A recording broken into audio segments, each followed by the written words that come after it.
Então, nesse dia, nós temos o nosso irmão de Joinville, do Centro Espírita Paz do Senhor, que nos falará nessa tarde e noite, minhas palavras não passarão. Então, vamos passar a palavra para ele. Boa tarde a todos. Que a paz e as bênçãos do Mestre Jesus sejam com todos nós. Ouvimos na leitura inicial, na palavra de Emmanuel, trazida através da mediunidade abençoada de Francisco Cândido Xavier, que o Mestre, quando aqui esteve, teve sempre uma preocupação de nos libertar do medo. Medo este que nos dias de hoje se apresenta com muita frequência no nosso dia a dia, através da ansiedade. Porque a ansiedade nada mais é do que o medo de algo que possa vir a acontecer e que talvez nem aconteça, mas que nós sofremos o acontecimento que talvez não exista por antecipação. Isto caracteriza a nossa ansiedade. E o remédio eficaz que o Mestre nos trouxe para nos libertar deste medo e de tantas outras paixões e dificuldades e entraves à nossa evolução é exatamente o conhecimento que nos foi trazido, não pela fala, não pelo aconselhamento, mas pela vivência do Cristo quando aqui esteve, experienciando para nós aquilo que o seu Evangelho nos relembra através dos textos dos evangelistas e principalmente através do relembrar que a doutrina dos Espíritos nos oportuniza. Minhas palavras não passarão é um item tratado por Allan Kardec no livro A Gênese, mais especificamente onde ele vai tratar sobre as predições do Evangelho. Existe um momento da passagem do Cristo por aqui, em que ele conversava com os fariseus, e é aquela situação que muitos conhecem, em que eles estavam preocupados porque os discípulos não lavavam as mãos antes de comer, ou não haviam lavado as mãos antes de comer. E ele esclarece que pior do que aquilo que entra pela boca é aquilo que sai da boca. A partir deste momento em que Jesus passa esta mensagem ou este ensinamento aos fariseus, é que o texto de Kardec começa a tratar. Diz o seguinte: então, aproximando-se dele seus discípulos, lhe disseram: sabes que, ouvindo o que acabastes de dizer, os fariseus se escandalizaram? Ele acabara de dizer que mais importante é o que sai da boca e não o que entra pela boca. Ele respondeu: toda planta que meu Pai Celestial não plantou será arrancada. Deixai-os, são cegos a conduzir cegos. Se um cego guia outro cego, cairão ambos no barranco. O céu e a terra passarão, mas não passam as minhas palavras. E às vezes, a dificuldade que temos de compreender as verdades trazidas pelo Cristo nos ensinamentos narrados no Evangelho, muitos deles estudados por Kardec em suas obras, está no entendimento que temos de certas palavras. Qual seria a terra e o céu que Jesus disse aos discípulos que passariam? Durante a história da humanidade, nós tivemos vários entendimentos sobre este planeta, sobre a Terra, sobre esta escola, hospital em que nós habitamos. Entendemos em um determinado momento que a Terra era plana e que se andássemos pelo mar em direção ao infinito, cairíamos num precipício. Entendíamos também em um determinado momento da evolução da humanidade que o Sol girava ao redor da Terra. Com o passar dos tempos, com o crescer e o evoluir da ciência, nós sabemos hoje que não é nada disto. Nós sabemos que a Terra é redonda, que ela orbita numa órbita elíptica em torno do Sol. Sabemos ainda que o Sol é uma estrela anã, que existe no nosso sistema solar, mas que na nossa galáxia existem outros sistemas solares com estrelas muitas vezes maiores do que o Sol. Sabemos hoje que a estrela mais próxima da Terra está a 4,5 anos-luz de distância. E anos-luz não é uma medida de tempo, é uma medida de distância, porque a luz viaja a uma velocidade de 300 mil quilômetros por segundo. Então, no tempo de falar a luz já daria 7 voltas ao redor da Terra. Esta é a velocidade da luz. Se existisse uma ferramenta, uma nave espacial que conseguisse, se fosse possível, porque não o é, nenhum ser material consegue locomover-se a esta velocidade sem desintegrar-se, mas se fosse possível criarmos uma nave espacial que viajasse a 300 mil quilômetros por segundo, nós levaríamos 4 anos e meio para atingirmos a estrela mais próxima do nosso sistema solar, ou melhor dizendo, do nosso planeta. Então, esse entendimento que temos hoje, esta compreensão que temos hoje, não tínhamos à época do Cristo.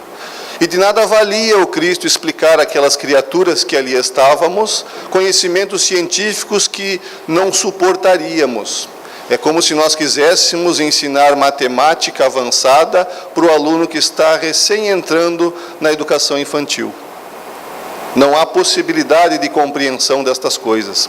Então, quando Cristo nos diz que o céu e a terra passarão, Ele está especificamente falando a respeito do entendimento que nós tínhamos à época, que nós temos hoje e que teremos lá adiante. No livro Nosso Lar, aqueles que leram vão lembrar, aqueles que não leram, vou me permitir um pequeno spoiler, mas é pequenininho, não vai estragar a leitura de quem não conhece a obra ainda. Existe uma passagem em que André Luiz recebe a permissão de visitar a família, depois de 1 ano já habitando a colônia, dado a sua dedicação ao trabalho, dada a sua dedicação ao entendimento da vida, ele recebeu a permissão de 1 semana de férias. E nessas férias ele recebeu a permissão de visitar a família que ele não via há muito tempo. E nós vamos nos ater a uma passagem, depois do choque inicial que ele leva ao chegar à casa na qual ele habitava e encontrar a esposa com outro marido. Este marido passava por uma enfermidade. E ele, nas suas orações, pede auxílio para aquela criatura, para que ele melhorasse, porque o clima na família estava muito tenso em função da dificuldade física daquele habitante. E Narcisa, sua orientadora espiritual, vem em socorro de André Luiz, e ele nos diz na obra que Narcisa dirige-se aos espíritos da floresta e pergunta a eles aonde havia o eucalipto e aonde havia uma mangueira, aquela árvore que dá a fruta que nós conhecemos como manga. Orientada por esses espíritos da floresta, ela dirige-se à mangueira e ao eucalipto, retira das árvores algumas substâncias, preparam a medicação e orienta André Luiz a passar nos braços do doente e a ministrar-lhe através da respiração. E a obra nos diz que, por conta desse tratamento, no dia seguinte ele acordou bem melhor, a ponto de surpreender o médico que o veio visitar no dia seguinte. Este conhecimento das potencialidades da natureza, que é o planeta que nós habitamos, nós ainda não dominamos. Mas dominaremos um dia, porque a cura para as doenças que nós mesmos desenvolvemos está em muitas situações na natureza, em plantas, em criaturas que nós desprezamos e não temos o menor conhecimento. Por conta disso, nós podemos concluir que o entendimento da Terra que temos hoje também passará. E lá adiante nós teremos um outro. Tínhamos o entendimento do céu, muitas vezes até levados pelo misticismo ou pela escola religiosa que fizemos, de um lugar fixo, determinado, para onde iriam os escolhidos após a morte. Com os esclarecimentos que a doutrina espírita nos traz, nós vamos compreendendo que nada disso acontece dessa forma. Que o céu não é um local pré-definido geograficamente, assim como não o é o inferno ou o umbral, porque muitas vezes nós simplesmente trocamos a palavra. Deixamos de acreditar em céu e começamos a desejar ir para uma colônia espiritual. Normalmente todos querem ir para nosso lar. Não cabe, porque na época de André Luiz já tinha 1 milhão de habitantes. E ela fica em cima do Rio de Janeiro, não em cima de Balneário Camboriú. Então, ao desencarnarmos, iremos para alguma colônia, porque foi de lá que nós viemos, mas não necessariamente nosso lar. E às vezes nós trocamos o céu pelo nosso lar.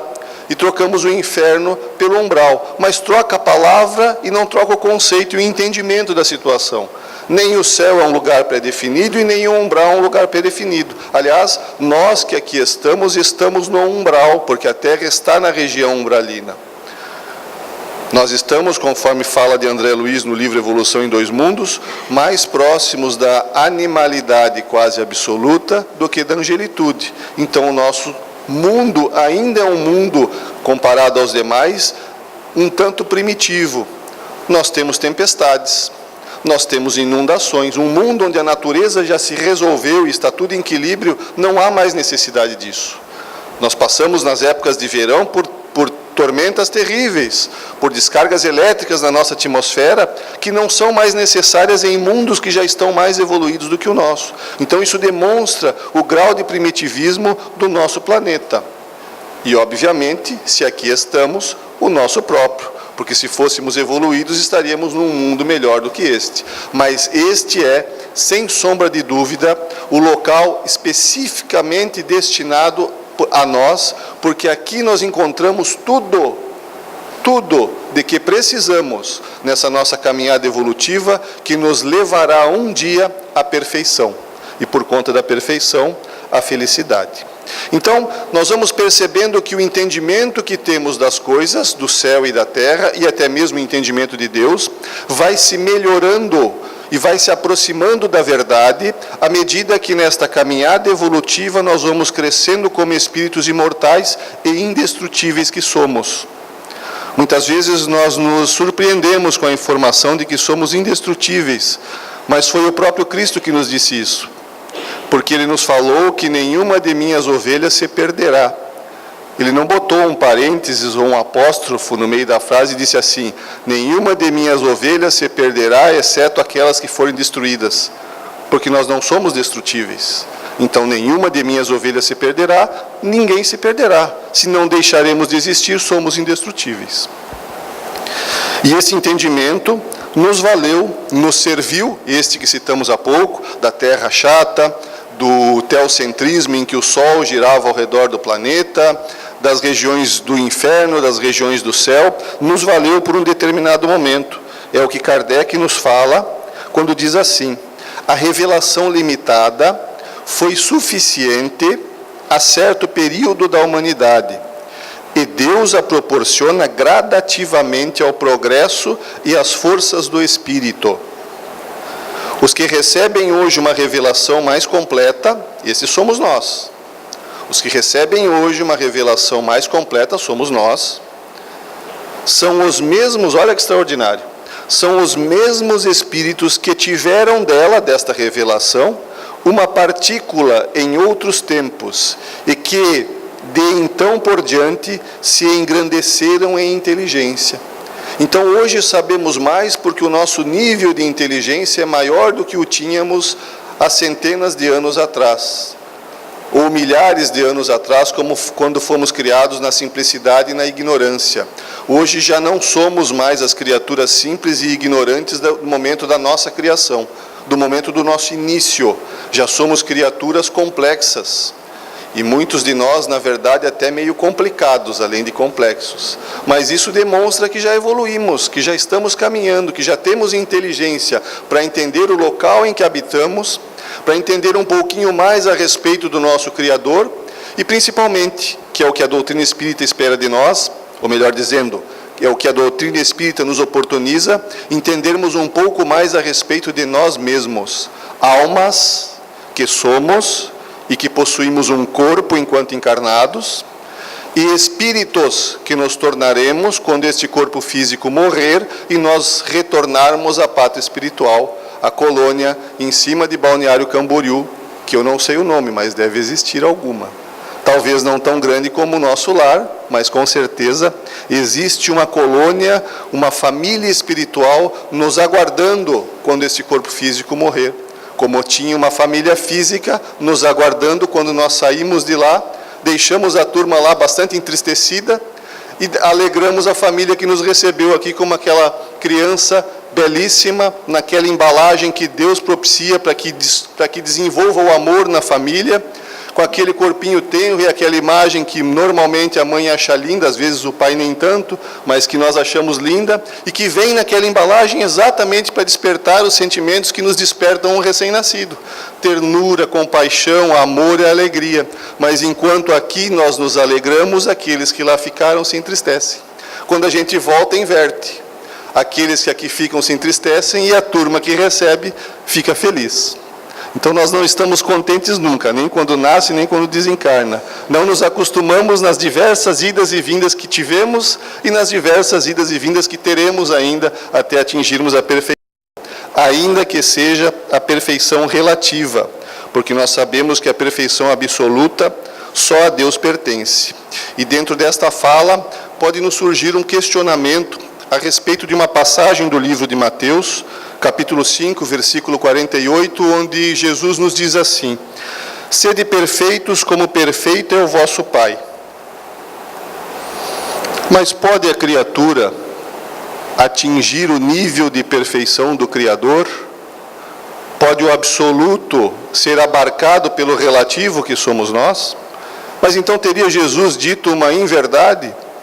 Em absoluto. Uma das características da vivência de Jesus entre nós foi exatamente esta.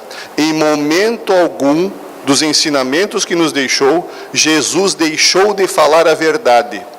Sempre nos falou a verdade, mas como vimos, dentro da nossa capacidade, da nossa limitação de compreensão desta verdade limitada, como diz Kardec, que nós recebemos. Então, o que quis dizer o Mestre quando nos disse que nós deveríamos ser perfeitos como perfeito é o vosso Pai? Aí vale uma análise do pronome, vosso Pai. Se nós analisarmos o Evangelho, nós perceberemos que Jesus se dirige ao Pai de três formas diferentes. Ele fala o vosso Pai, ele fala o nosso Pai e ele fala o meu Pai. Por que ele usa três pronomes diferentes? Porque ele está se referindo ao entendimento que nós temos a respeito de Deus. Quando ele fala o vosso Pai, ele está dizendo o Deus que vocês entendem como sendo Criador. Quando ele fala o meu Pai, ele está falando do Criador efetivamente como a verdade divina se revela. Quando ele fala o nosso Pai, ele está falando das características do Criador que nós já entendemos assim como Cristo entende. Então, no pronome nós vemos a diferença do nível de entendimento que Jesus coloca para cada um de nós no momento do ensinamento que nos trouxe. Então, sede perfeitos como perfeito é o vosso Pai, porque no entendimento que eu tenho de Deus, eu posso tentar atingir aquele nível de perfeição. Nós acreditamos que Deus é justo, ou não? Mas Deus não é justo. Deus é a justiça. Deus não é justo, Ele é a justiça. Nós acreditamos que Deus ama, mas Deus não ama. Deus é o amor. Então, este entendimento que racionalmente a gente percebe, mas que o coração ainda não absorveu, nós teremos lá adiante, quando comungarmos efetivamente com a criatura. Porque errôneo é acreditarmos que religião é um laço que religa o homem a Deus, como alguns conceitos nos trazem. Jamais o homem esteve desligado de Deus. É impossível a criatura estar desligada do Criador. Nós vivemos em Deus. O que acontece é que nem sempre estamos em comunhão com Deus. Quando estamos discutindo, quando estamos num ambiente não muito agradável, nós não estamos em comunhão com Deus. Não estamos nos relacionando com o Criador. Como acontece, por exemplo, no momento da prece. Nós estamos no momento da prece, se sinceramente ela é pronunciada ou ela é pensada, efetivamente em comunhão com o Criador. Então não estamos desligados, só não estamos momentaneamente, em algumas situações da vida, em comunhão com o Criador. Então, tamanha é a importância do entendimento de Deus, até porque a doutrina espírita se embasa nesta premissa: se eu não creio em Deus, não entenderei Espiritismo. Tamanha a importância desse conceito e desse entendimento que a primeira pergunta da doutrina espírita, que se inicia em O Livro dos Espíritos, é exatamente essa: que é Deus? E observemos que Kardec não pergunta quem é Deus, porque ele já estaria dizendo que Deus era alguém, e nem pergunta o que é Deus, porque já estaria afirmando que Deus é alguma coisa. Ele pergunta: que é Deus? Inteligência suprema, causa primária de todas as coisas, nos respondem os Espíritos.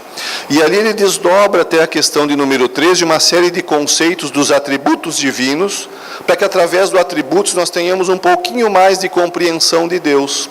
E isso nos permita, na nossa caminhada de estudo e de compreensão da doutrina espírita, entendermos o que ela nos traz, a dose de verdade que ela nos traz, também limitada ao nosso nível de entendimento. Porque a doutrina espírita iniciou-se com o Livro dos Espíritos, mas depois dela, será que não haverá outras? Nós ouvimos ali na fala de André Luiz que estamos mais próximos da animalidade quase absoluta do que da angelitude. Então, entre a criatura humana e o espírito crístico, como é Jesus para nós terráqueos, entre a criatura humana e o estado de espírito crístico, existe uma distância muito grande. Será que esta é a última espécie que nós habitaremos? Nós que viemos do reino mineral, passamos pelo reino vegetal, pelo reino animal e hoje estamos no reino hominal. Será que o reino hominal é o fim? E daqui já se pula para a angelitude? Nós não sabemos. Portanto, o conhecimento que a doutrina nos traz, que é muitíssimo grande, porque ainda não entendemos nem o do Cristo que nos foi trazido há 2000 anos atrás, ainda é um conhecimento limitado pela nossa incapacidade de compreensão. Emmanuel, certa feita, disse ao Chico, o Espírito Emmanuel, mentor espiritual de Francisco Cândido Xavier, responsável por todo o trabalho de psicografia do Chico, disse a ele que quando ele se dirigia a páramos celestiais mais elevados para estudar o Evangelho, lembrando que Emmanuel é o autor daquela série de livros que desdobra item a item grande parte do Evangelho, a série Fonte Viva, dos quais, dentro desta coleção, um dos livros foi utilizado para a leitura de abertura, que é Caminho, Verdade e Vida. Então é uma criatura que tem um conhecimento acima da média a respeito do Evangelho. E ele disse ao Chico que quando ele se dirigia a níveis evolutivos maiores para participar de grupos de estudo e estudar o Evangelho, ele sentia-se, ele, Emmanuel, um crocodilo. Tamanho nível de entendimento que a turma já tinha e que ele ainda não dominava. Então nós vamos percebendo por estas narrativas que o nosso conhecimento, ainda que absorvido de forma sincera, trabalhada, porque nós nos dedicamos ao estudo da doutrina, embora isto ainda é limitado, porque ainda é limitada a nossa competência intelectiva, a nossa capacidade de absorção, de entendimento da verdade divina, mas ela nos é dada sempre na medida das nossas possibilidades, como fez o Cristo quando aqui esteve. Então, nós vamos ver que o céu e a terra passarão, mas não o planeta e nem o universo, e sim o entendimento que nós temos do nosso planeta e o entendimento que nós temos do universo. Isto passará. Não só passou aquilo que entendíamos há 2000 anos atrás, como passará o entendimento que temos hoje, porque à medida que vamos evoluindo, este entendimento se amplia, se amplifica e nós entenderemos cada vez mais a verdade. Não chegaremos a abarcar Deus, mas entenderemos cada vez mais sobre Deus, porque Deus é o absoluto e nós continuaremos sempre, em toda a nossa existência, ainda que indestrutíveis, sendo o relativo, a criatura. E as palavras de Jesus? Alguns dos que aqui estão, talvez conheçam e até consigam ler aqueles símbolos que estão ali do lado esquerdo da tela, que nada mais é do que uma partitura musical. Ali existe música. E como aquela é uma partitura de um maestro, existe música em cada linha para um instrumento diferente. Porque numa orquestra, cada músico recebe a sua partitura do seu instrumento. E o maestro tem à sua frente e lê ao mesmo tempo a partitura de todos os instrumentos. O Cristo é o maestro do planeta Terra. Ele sabe a função de cada um dos países que compõem este planeta. Nós somos meros instrumentistas do país Brasil. Então, a função que cada país desempenha na harmonia do universo é orientada pelo maestro do planeta, que é Jesus. O orientador espiritual, aquele espírito que aqui esteve desde a criação do planeta, há 4,5 bilhões de anos atrás, que já era o Cristo perfeito na relatividade, obviamente, mas que já era o Cristo há 4 bilhões e meio de anos atrás, e que organizou não só a formação, como nos orienta o desenvolvimento das atividades. Então é errôneo acreditar que dentro desta nossa limitação de compreensão, o nosso livre-arbítrio seja pleno. Porque se nós somos criaturas limitadas em entendimento, a nossa liberdade de ação também é limitada, como, por exemplo, fazemos com as crianças. As crianças têm a sua liberdade limitada pela orientação dos pais. Nós não deixamos as nossas crianças fazerem o que querem. Muitas vezes nós decidimos por elas o que deve ser feito. E, aliás, é esta a função do pai e da mãe. Emmanuel fala com muita propriedade sobre esta função lá no livro O Consolador, quando ele fala sobre a responsabilidade da mãe. E quando fala mãe, ele está falando aqueles espíritos que estão tendo a oportunidade de receber sob a sua tutela um outro espírito, para ser orientado, para ser repreendido, para ser educado, para receber limites, e para que dentro deste complexo sistema de educação que o pai e a mãe impõem, esta criatura tem oportunidade de desenvolver-se. Então, tamanha é a responsabilidade dos pais, e nós não podemos nos eximir. Mas nós somos partícipes de uma daquelas linhas ali, enquanto brasileiros, enquanto habitantes do planeta Terra. Obviamente, então, que a nossa possibilidade de escolha é limitada ao nosso nível de entendimento. Quando éramos mais primitivos, nós passávamos pelos sistemas de governo chamados de monarquia, onde a espiritualidade tinha uma possibilidade de ação muito, muito direta e eficaz, porque quando eles programavam que alguém deveria ser o próximo rei, bastava reencarnar alguém, um espírito escolhido naquela família. Hoje nós já vivemos num meio democrático. No entanto, mesmo assim, muitas das decisões e das escolhas que são feitas independem da nossa vontade, felizmente. Depende da partitura tocada pelo Mestre Jesus. Mas terão as suas palavras chegado até nós puras de toda a ganga e de falsas interpretações? Nós sabemos que Jesus falava aramaico. Não existe nenhum texto original dos evangelhos escrito em aramaico. Os textos que temos hoje foram colhidos dos originais que existiam, que eram em grego.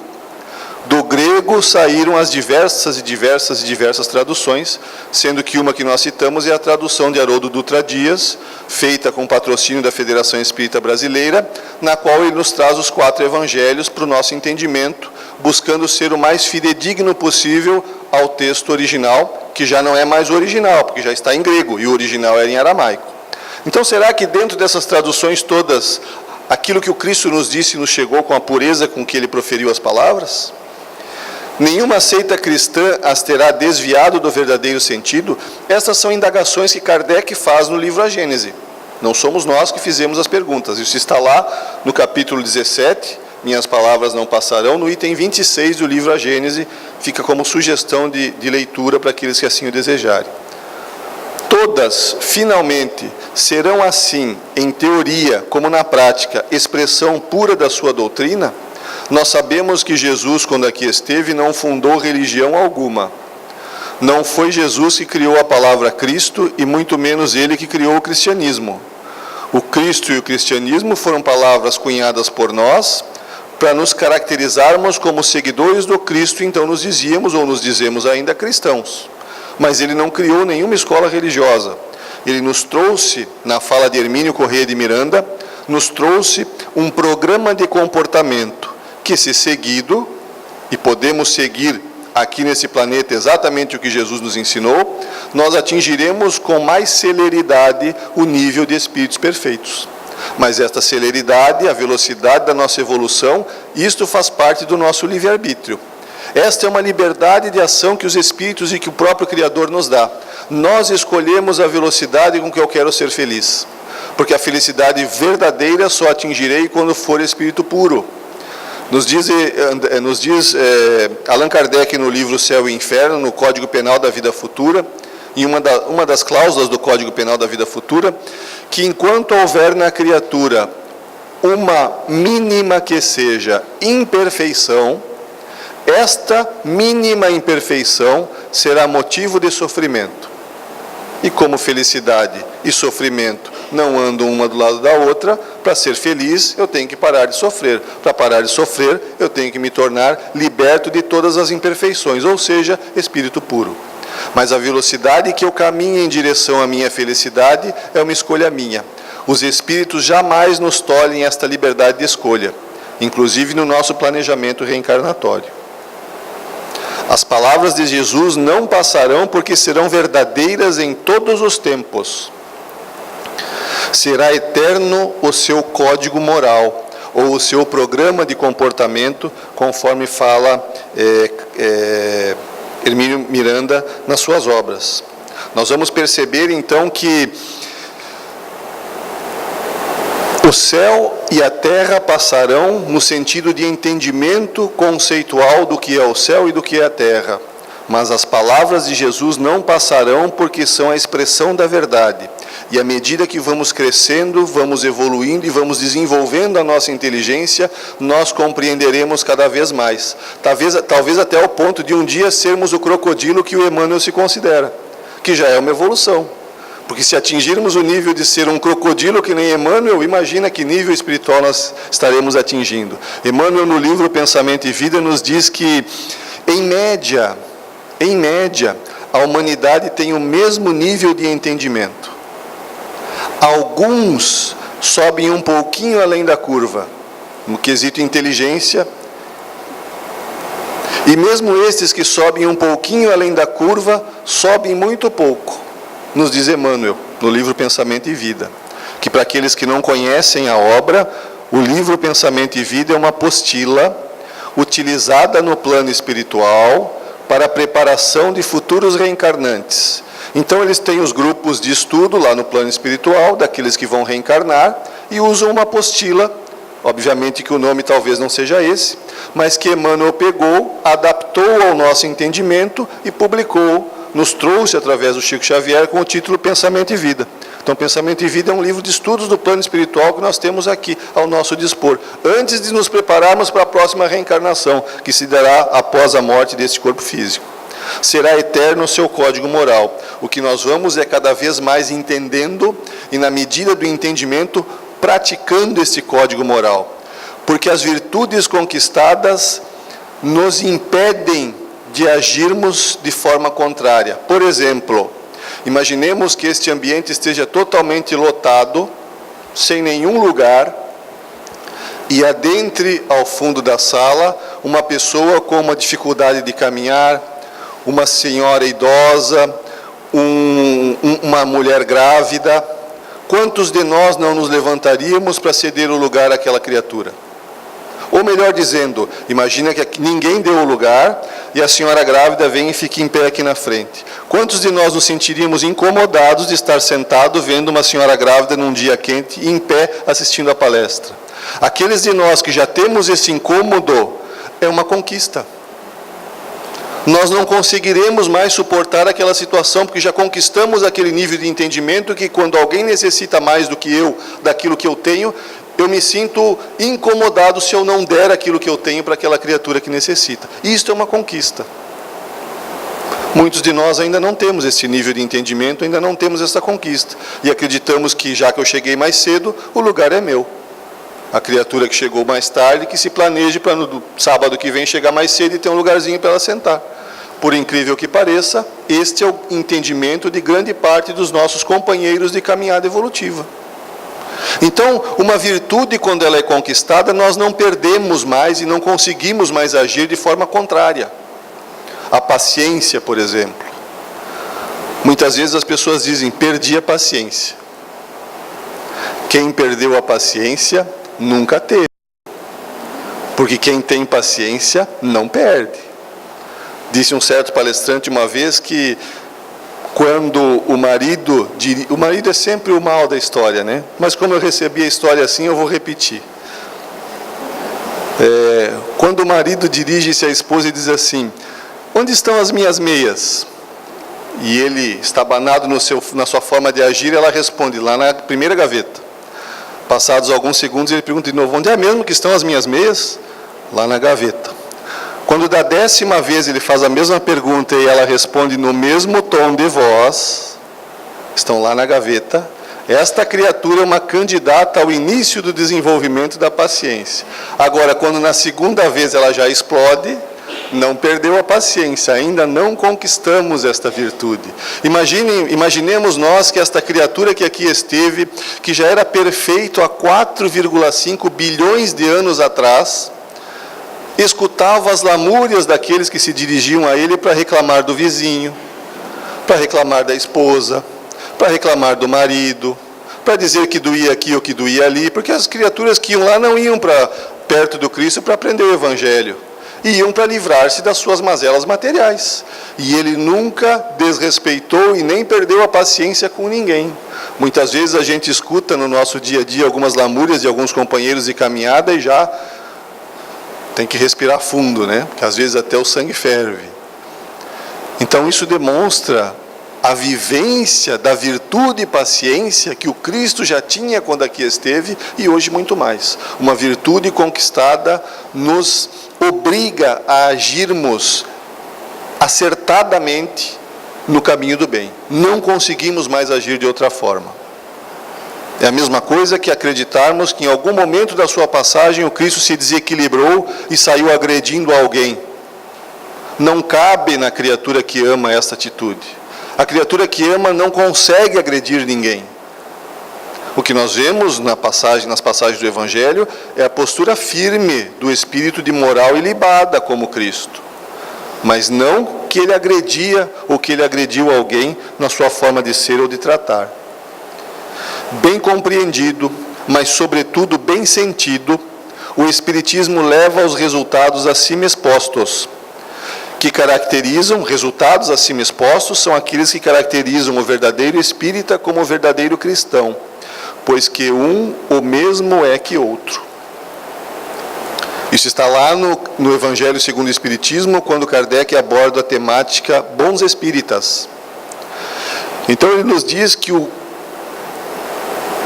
Espiritismo bem compreendido, mas sobretudo bem sentido, é que trará como consequência as características do verdadeiro espírita ou do verdadeiro cristão. O Espiritismo não institui nenhuma nova moral, apenas facilita aos homens a inteligência, a compreensão, o entendimento e a prática da do Cristo, facultando fé inabalável e esclarecida aos que duvidam ou vacilam. Ou seja, nos libertando do medo, como falou Emmanuel na leitura inicial. A partir do momento em que eu não duvido, a partir do momento que a minha fé é inabalável, a partir do momento que eu não vacilo, eu não tenho mais medo. A criatura que se banca não se justifica. Normalmente, quando a gente chega em alguma situação e começamos a nos justificar aos outros pelo erro que nós sabemos que cometemos, é porque nós não nos bancamos. Aquele que faz aquilo que acha correto não precisa de justificativa. Não se justifica. Quem se banca não se justifica. Mas como nós não nos bancamos em consequência de termos uma fé abalável, em consequência de não estarmos esclarecidos, em consequência de duvidarmos, em consequência de vacilarmos, nós não conseguimos o nível do espírito que se governa. Por isso o nosso livre-arbítrio é limitado. Somos criaturas revoltadas contra as leis divinas. Aqueles de nós que levantamos hoje, ou que ao virmos ao centro espírita, reclamamos ainda que em pensamento do calor, somos criaturas revoltadas. Porque quem fez o sol brilhar com tanta força e a intensidade da temperatura ser tão alta hoje? Foram as leis físicas. Quem criou as leis físicas e as leis morais? Foi Deus. Mas se Deus é justiça e se Deus é amor, Todas as leis dele são justas e são para o nosso bem, inclusive o calor. Mas nós, como criaturas que ainda não temos a fé inabalável, que ainda não estamos esclarecidos, que duvidamos ou vacilamos, nós reclamamos, inclusive da temperatura, que é uma consequência da nossa necessidade de aqui estarmos. Enquanto aqui estamos nos 40, 40 e tantos graus, em outros locais do planeta existem temperaturas negativas de menos 49 graus, onde as pessoas estão nesse exato momento nos hospitais por problema de congelamento dos membros. Então quem está em situação melhor ou pior? Nem lá nem aqui. Nós estamos exatamente onde precisamos. Chegará o dia e o nível de entendimento que nós não teremos mais isso. Será que lá onde o Chico atendia as centenas de pessoas que ele atendia, nós tínhamos a comodidade do ar-condicionado? Será que alguém ouviu o Chico reclamar do calor e dizer assim, não vou mais atender só vou atender até o quinto daquela fila ali porque está muito quente. Os outros peçam para voltar amanhã. Nunca. Nunca. Porque esta conquista do entendimento da necessidade do próximo, que o Chico já possuía quando aqui esteve, impedia que ele agisse de alguma forma violenta com alguém. A virtude conquistada nos impede de agirmos em situação contrária àquilo que já adquirimos. Então, este nível de amor que nós estamos desenvolvendo entre nós, porque nós não amamos como Cristo nos ama, mas nós já nos preocupamos com os nossos companheiros, nós já damos um telefonema quando alguém está precisando de algum auxílio, nós conversamos e nutrimos as nossas amizades, nós temos afeto por aqueles que convivem conosco. Isso já é um brotinho do sentimento de amor que lá adiante se transformará no amor que o Cristo tem hoje por nós. Mas necessita, obviamente, que nós tenhamos a compreensão, principalmente que nós tenhamos a compreensão de uma situação trazida por Leon Denis nesta obra que aí está. Os homens são viajantes em marcha, ocupando pontos diversos na escala da evolução pela qual todos subimos. Isso não é uma mensagem de incentivo? Olha o que fala o final da mensagem. Ocupamos pontos diversos na escala da evolução, mas olha a afirmativa de Leon Denis, pela qual todos subimos. Então ninguém vai ficar parado para sempre, nem vai descer da escada. Nós todos subimos.